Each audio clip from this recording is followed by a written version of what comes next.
I want to mention a little bit about hope. Do you see that figure there? Are you all acquainted with Mr. or Ms. Sisyphus? Is there anybody around this table who never has the experience of being Sisyphus? We all do. We roll the boulder up and it rolls back down, and we just roll it up right again. That is often an experience that patients have. They do their best to pass these evaluations. They don't make it. So now we do another 90 days.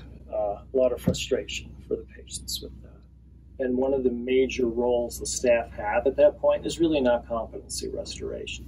It's helping them sustain hope. Really what it's showing here is kind of how that change with the demand of the legal system changed how we operated and how we are serving the mentally ill in the community. So if you can see here, the detainment and CMHIP bubbles are larger because what we're seeing is more and more referrals from the legal system into the hospital, getting kind of backlogged in jails and then backlogged here once they get here because we're not big enough. And I'd like to use the analogy of the sink, how we're addressing that. It seems is creating more outpatient restoration with funding, creating more beds here at the hospital to get people into the hospital.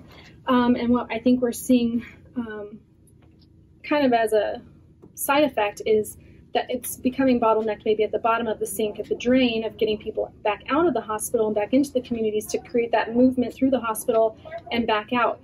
And let's see, we have 5 restoration units, and 1 just opened as an all-female restoration unit. So I think that's vitally important because I think our female population is underserved.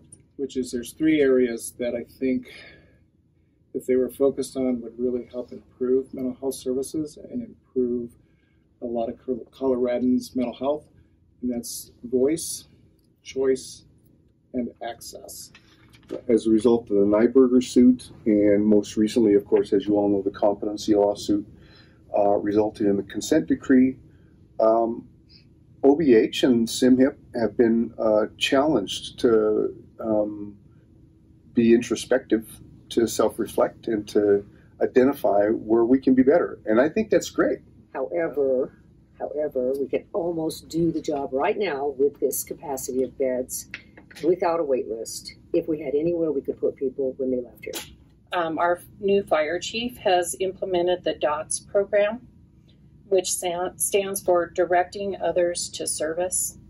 And part of that program is when they respond to a call and they see that the person, that they think they need medical attention, but they really just need some support and emotional attention and direction with other therapies or things like that. They will come back to that house and visit with that person. And most of the time they bring back with them a person from Health Solutions who's a therapist of some sort. So the state's focus, in my experience in time, has been to kind of just put a Band-Aid on things. And instead of coming up with solutions that are both beneficial and cost effective, they're really focused on coming up with solutions that ignore, that suffice a lawsuit for the time being. And then, you know what I mean, when another lawsuit comes up, then that one gets forgotten about. And so everything is just kind of resurfacing on the state. And it seems like it's going to be a cycle that's going to continue for this lack of true effort putting into making changes. That's another problem, is that this requires that patients sometimes their first contact discharging from the hospital is going to be in a Social Security field office for 5 hours.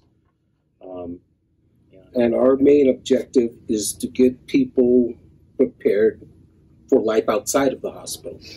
And so we do a lot of coaching in regards to hygiene, a lot of coaching in regards to the importance of taking your meds, a lot of coaching on relating with other people. But we've been able to do, I think, some pretty good work with some very difficult patients to get them to that point that they're ready to be out of the hospital. The type of treatment that's given here at the hospital is a progressive, or it always has been, a progressive type of treatment. They all come, the team, they work as a team. They all come together. They try out different medications.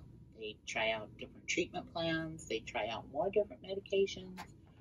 And I think the biggest thing they do is they provide support.